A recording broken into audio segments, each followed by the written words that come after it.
So the problem with practices in Advaita Vedanta is that there aren't any. So Swami says, practice 1, practice 2, practice 3. I'm at a loss. I don't know what to say because there aren't any practices in Advaita Vedanta. Advaita Vedanta is coming to see something for yourself and then living it. So the practices in Advaita Vedanta, if you want really to have practices, is actually pretty easy. It is to sit and listen. The first practice is to listen. It's called Shravana. So that's what we are going to do now. And it's the most important practice. The Advaita, the path of knowledge, is trying to tell us something.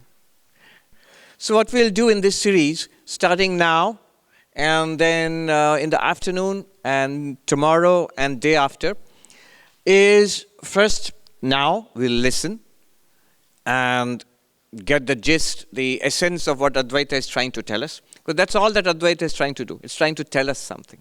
So we really need to listen. Otherwise, none of it will work. If you say, yeah, that's all very good, I am Brahman, I believe you. No, you missed it. You can't believe me. What did you say again? Again, no, you have missed it.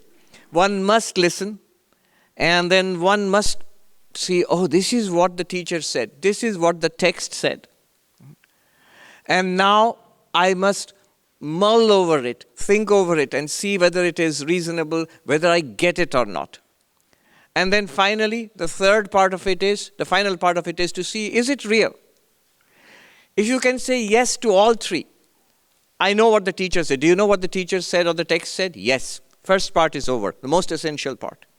Second, yes, I know what the teacher said, but do I get it? Is it clear to me? Or do I have 100 questions? And we better have 100 questions. It's not all that easy to get. Because Vedanta is really telling us something new, something stunningly different from what we know about ourselves and the world. It is telling us something really, really new, really, really different. So it's not all that easy to get at all. So we should question and argue and reason it out until that aha moment. Oh, I get it. It's so clear to me now. So clear to me that now you can explain it to others and you can answer all those questions which can come up. You can deal with the arguments which come up. It should be that clear. So that's the second stage. And the third stage is, after it being clear, after it being all well reasoned out and we know all the arguments, we know all the answers, but still you make it a living reality for yourself. To live it. To be actually able, to the extent that it delivers on the promise that was made. The promise is it will take us beyond suffering. The promise is it will lead to deep, limitless fulfillment. Dukkha nivritti, ananda prapti. Until the promises are fulfilled. So to push it to that level, we need a time for absorbing what was learned and what was understood. Step 1, learning it. Step 2, grasping it, understanding it, getting conviction. Step 3, assimilating it. So these are the 3 steps, 3 questions. What was said? Do you know what was said? Yes. Do you get it? Yes. Is it real for you? Is it real for you? Because at that point, someone might still say, yeah, I know the teachings. Yes, I get it. But it's still, I'm still the same person. It's still the same world. I'm still the same person. It's not come alight for me. An enlightenment. It's not lit up yet for me. So is it real for me? And then after this comes the question of living it. So what we will do now is the first part. Right now, we'll listen for a short while. Then in the afternoon session and tomorrow also, we'll begin to understand it and see for ourselves, to see whether it's real or not. And the final session, which is called luminous living, because the whole theme here is light, take us from darkness to light. This is the theme of the entire retreat. So finally it should be living in the light, a luminous living. How do we take it out into the world? So right now, listen. The verse, luckily Advaita Vedanta can be expressed very easily. It is very elegant. It can be expressed in half a verse, Brahma Satyam Jagat Mithya Jiva Brahmeva Napara. Brahman is real, the world is an appearance, and you are none other than Brahman. It can be expressed even more shortly than that, even more brief compass than that. You are that, Tattvamasi. That's it, that's Advaita Vedanta. I am Brahman, Aham Brahmasmi. That's it, that's Advaita Vedanta. Prajnanam Brahma. This consciousness itself is limitless, is Brahman. That's it. I am Atma Brahma. This very self is the ultimate reality. That's it. That's Advaita Vedanta. These are called the famous great identity statements of Vedanta in the Upanishads, the so-called Mahavakyas. Great statements. You can make it even more short than that. Just say, Om. And Om, if you study something like the Mandukya Upanishad, which takes apart Om and then puts it back again together, you see all of Vedanta is packed into Om. You can make it even more short. Don't even have to say anything. Just a gesture can convey enlightenment. This gesture. This is called the Chin Mudra. You put your hands like this and put this finger and make it touch this. It's the gesture of consciousness, Chin Mudra. Gesture of Chin. This is well known. That it is, often we use this to convey something. When you say this. So we are making a point. You do this. So what does this mean? There's 3 fingers here. This one, the small finger, the one next, and then this one. The 3 fingers, the physical body, the subtle body, and the causal body. Physical body, this one, here. And the subtle body is what's inside, not inside the physical body. Inside the physical body is more physical body, and usually the more gooey, unattractive parts of the physical body, that's inside. Inside means our own first-person experience of ourselves. Thoughts, feelings, emotions, ideas, memories, our own story. This is called the subtle body.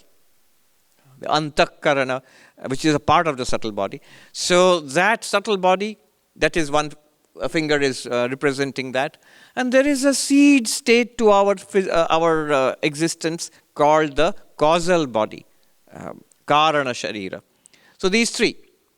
And usually what happens is, we are all in one bundle. This fingers represents I. What's my identity? Who am I? What am I? This I is usually with these 3. Automatic. Doesn't require any classes. You don't have to go to Vedanta to learn that. We are born with it. We are born with this instinctive identification with the physical body, the subtle body, and the causal body. Now what Vedanta is telling us is, this is pure consciousness, the real nature of the self, Atman, Brahman, whatever you call it. Changing the identification of my identification from the 3 bodies to pure consciousness. See, we all understand that we are aware, we are conscious. But we think we are a bundle of body, mind, awareness, this bundle. What Vedanta is telling us is, you have to change, you have to come to see that I'm not the physical body, I'm not the subtle body, I'm not the causal body. Then what am I? You've freed yourself from the 3. Automatically it will become clear, I am just the awareness in which all these 3 are appearing and disappearing. So this is, all you need to do is this. Dakshinamurti Stotra, Shankaracharya says there that he sings how the teacher teaches Mudraya Bhadraya, the southern facing face of Shiva. Today is the Guru Purnima. This is the day of Dakshinamurti. The south facing face of Shiva means the compassionate face of Shiva, the face of grace. And what is the grace of Shiva? Enlightenment. Giving knowledge so that we become enlightened, and through enlightenment we get freedom. And how does he give knowledge? Not by talks, not by lectures or YouTube talks. Shiva gives knowledge by this gesture. In the iconography, you will see Shiva, Dakshinamurti Shiva sitting like this. And this is all that needs to be conveyed. You are not this, or this. What are you? You are this, Tattvamasi. You are this. What am I? I am not this, this or this. I am Brahman. This very self is Brahman. This very consciousness is Brahman.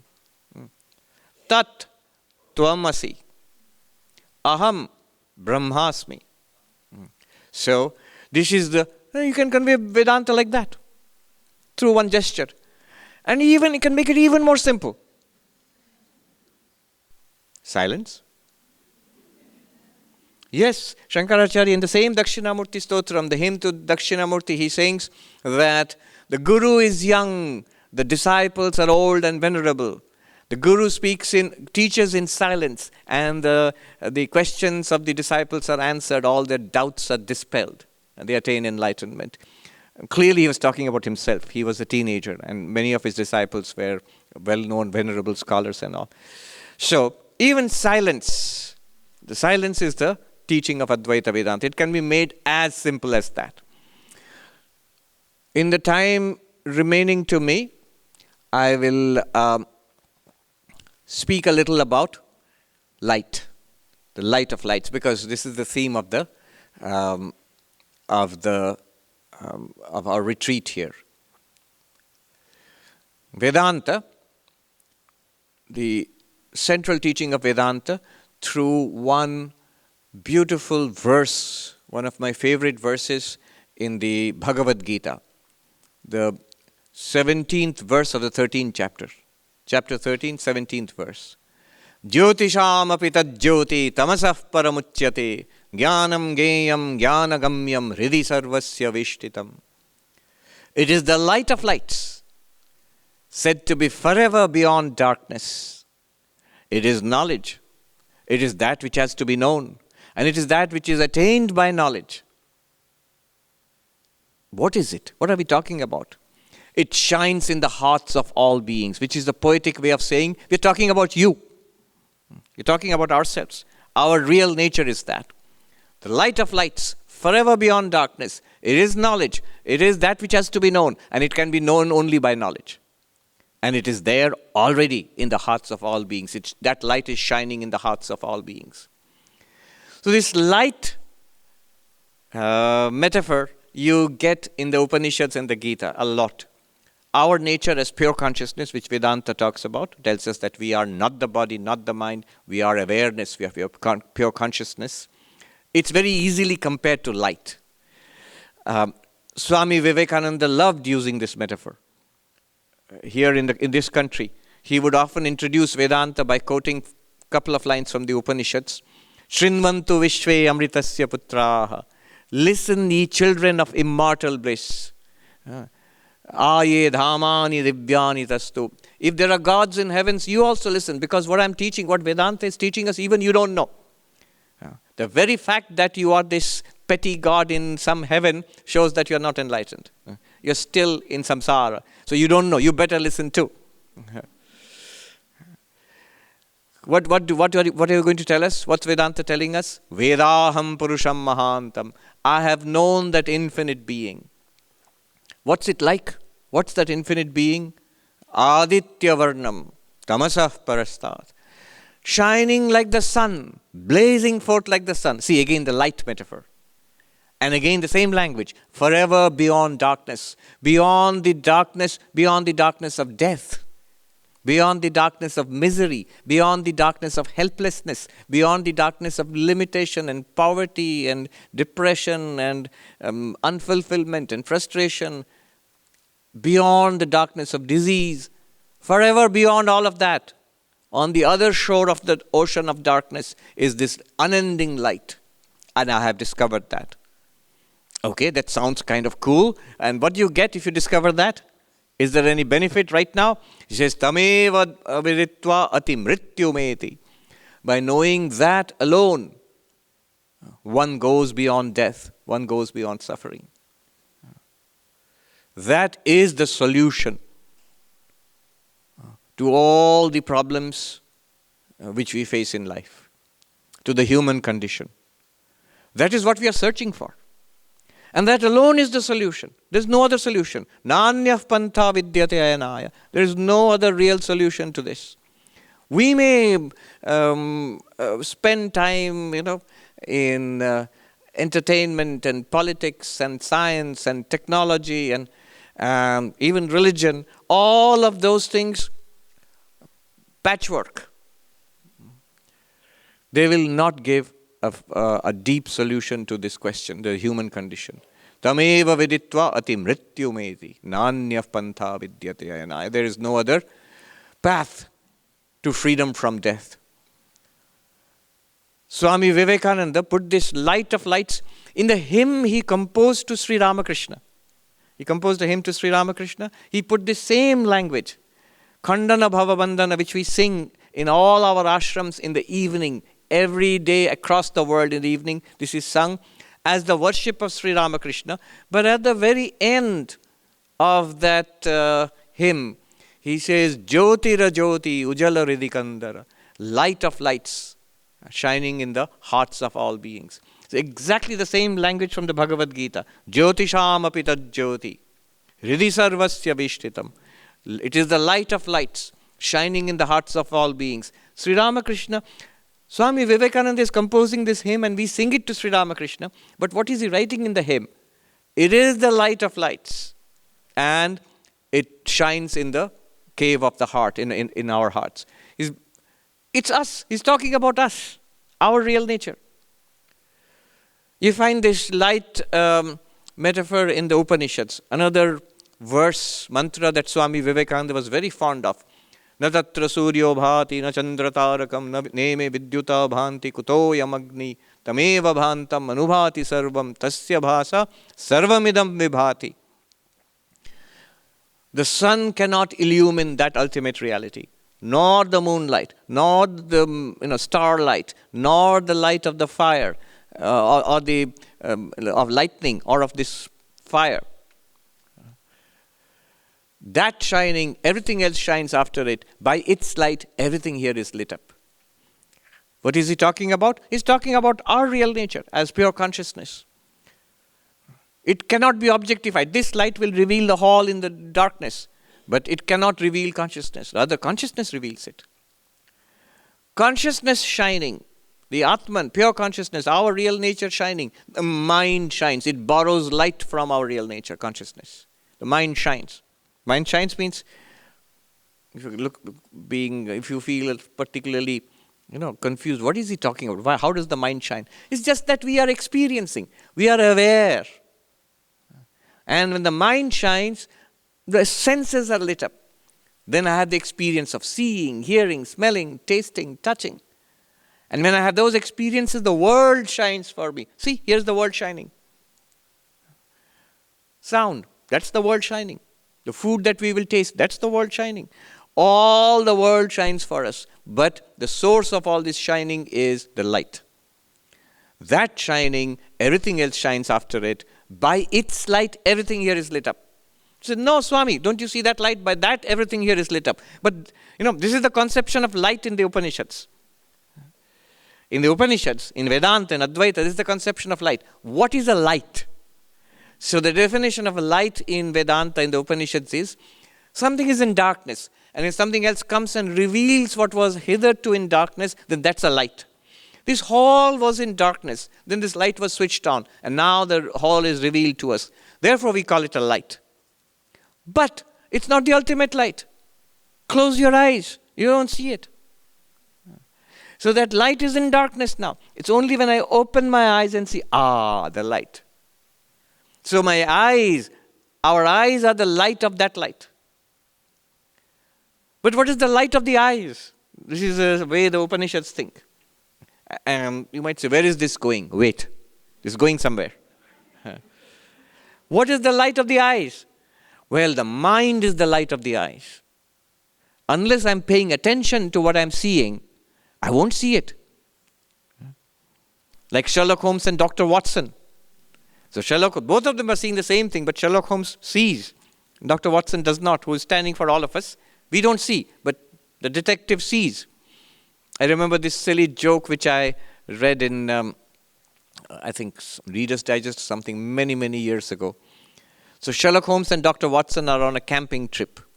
and they're lying down in a tent in the night in the forest somewhere. And Sherlock Holmes says to Dr. Watson, "Watson, what do you see?" He says, "Stars, the moon, the stars, the sky." Yes, but what does it mean? I guess it means the universe is vast, and we wonder at our place in this vast universe. It's a mysterious, great universe. Why? What does it mean to you, Sherlock? Sherlock says it means someone has stolen our tent.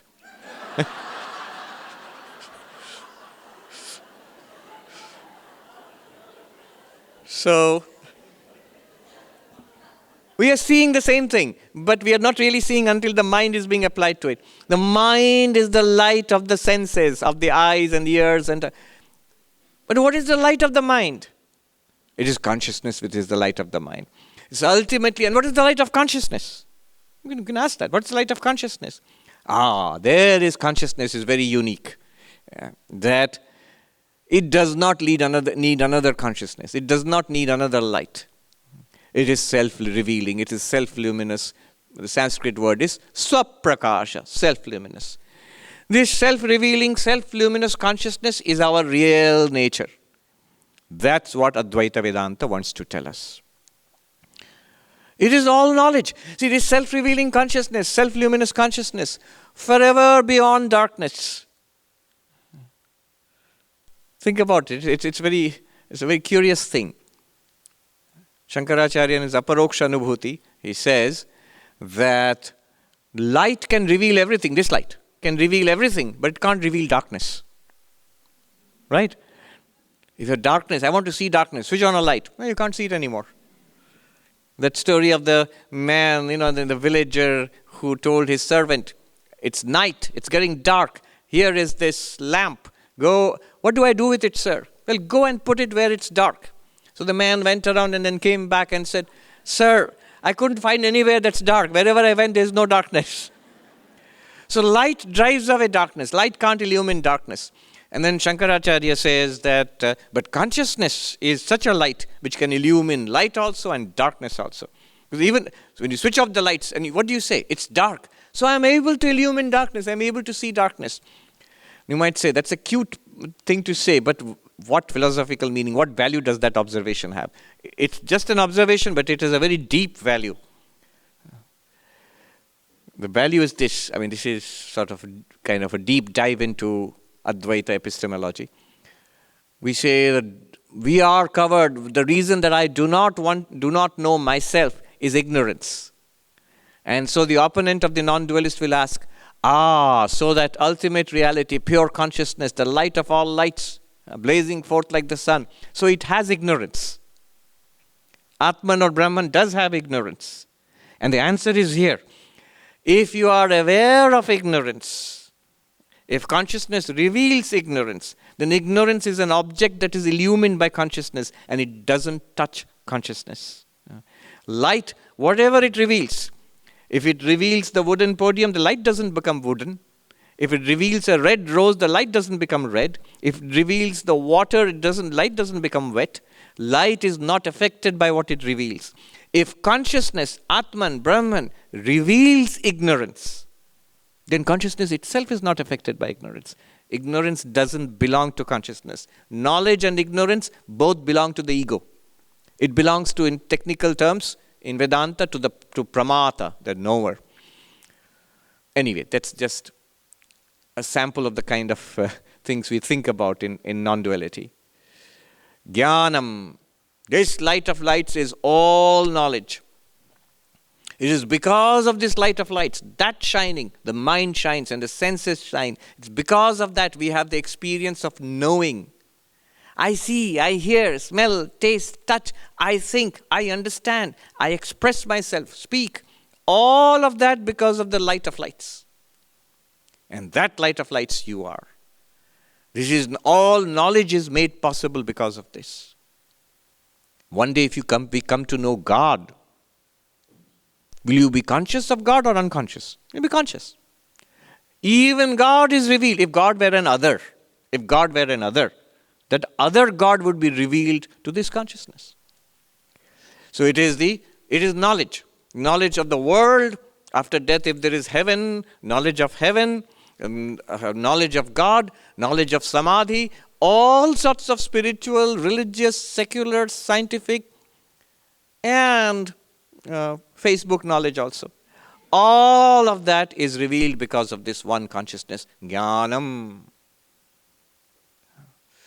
Geyam, this has to be realized. This is what Vedanta is pushing towards. This has to be realized. This has to become a living reality for us. Right now, this is somehow, some ignorance, some veil, it's hidden. Jnanam, Geyam, this is to be known. The Mandukya Upanishad says, you are that one light which illumines all your waking, all your dreaming, and all the deep sleep, which is the absence of the waking and the dreaming. All that is lit up by one light. And you are that light. Sa Atma, that is the self. That's what you are. And then the Upanishad says, Sa Vigyayam, that has to be realized. How do you realize it? What do we do to realize it? How do we become enlightened? See again the word light, enlightened, The verse Krishna says, Jnanagamyam. The only way it can be realized is through knowledge. It is knowledge. It is that which is to be known, and it can be known or attained through knowledge. What sort of knowledge is it? Is the knowledge that I am that. And to generate that knowledge, that's what Vedanta does. This is called Brahma Jnana, Brahmakara Vritti, the knowledge of Brahman, the knowledge that I am Brahman. And to generate that, it is all this hearing that we do, the reasoning that we do, and the meditation that we will do. It's all for that purpose. Riri sarvasya vishritam, shining in our hearts, in the hearts of all beings. Sarvasya. You believe it or you don't believe it. You accept it or you don't accept it. You are a Hindu or not a Hindu. You are Christian, Muslim, Buddhist, atheist, whatever you are. Human. You can be an alien from some planet. You can be a sea creature from the depths of the Pacific Ocean out there. I was told that right out there is a huge canyon going back down thousands of feet, and the whales come very close to the shore. One of those whales, everywhere that one light is shining. We will, the practice that we will do in the afternoon takes up from this, that light shining within. We will start with that. All right. Before we wrap up, one little simple advice about, how do we go about quote-unquote practicing. As I said, there's no practice, but there's still quote-unquote practicing Vedanta. What do we do with these teachings? How do we handle it? I like that saying that Americans have, the American expression, keep it real. Keep it real. What do I mean by that? That's a wonderful advice for Vedanta practitioners, for those who are on the path of knowledge. Since this is a quest for reality, the quest for truth, let us, our only guide, our only support in this journey is truth, is reality. So let's stick to what is real, what feels real to us.